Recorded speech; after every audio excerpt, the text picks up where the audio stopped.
Fireflies. We all know they were coming in the wild update. We also know that decisions were made by someone at Mojang to remove them after criticisms were made about fireflies being poisonous to frogs. Overall, the reaction to this update has been highly negative towards the devs, with comments like, "All the noise we've been making is for you to add the fireflies," or even something encompassing the entirety of the update, like, "This update seems really mid, to be honest. Lacks lots of content and overall doesn't seem very interesting."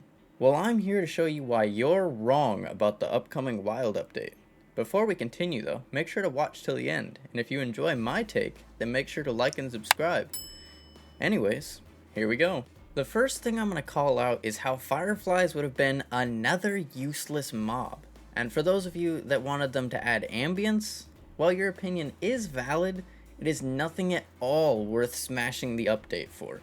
I agree that Minecraft should not have to follow any sort of realism. For context, fireflies were removed because some species are poisonous to frogs, but I am also aware that when the parent company Microsoft obtained Mojang Studios, there were going to be much tighter and, in my opinion, pointless guidelines and responses to the minority of the Minecraft community.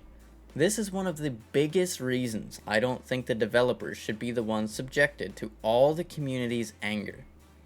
They are the only people who care about what we think and really enjoy making the game. And they're not even the ones responsible for what is and is not added to the game. If anyone should be getting heat, it should be the main people in charge of Mojang Studios, which would be the CEO and the studio head, as well as any board in charge of making the decisions. They are ultimately responsible for the direction that Minecraft heads and the speed at which it does so. Now, there are those calling this update the mild update, or Caves and Cliffs Part 3. Once again, I can partially agree with you.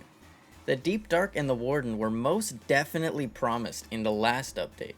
However, do you remember that ancient cities used to be more like ancient cabins? Instead of having to fight the game's toughest mob for a small room of loot, it was turned into Minecraft's largest structure. Is this really not worth the wait?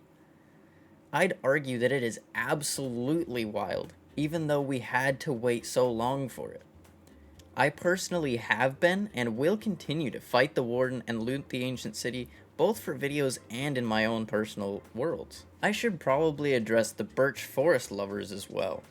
When I first watched the video the Minecraft YouTube channel put out about how concept art is not a commitment, you better believe I was mad.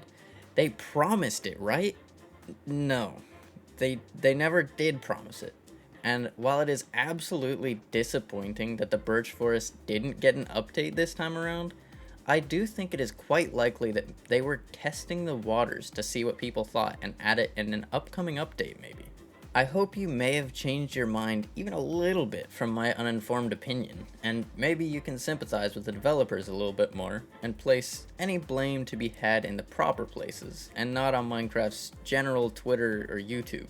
Hopefully you enjoyed the video, and if you did, please remember to like and subscribe, as it means quite a lot to me.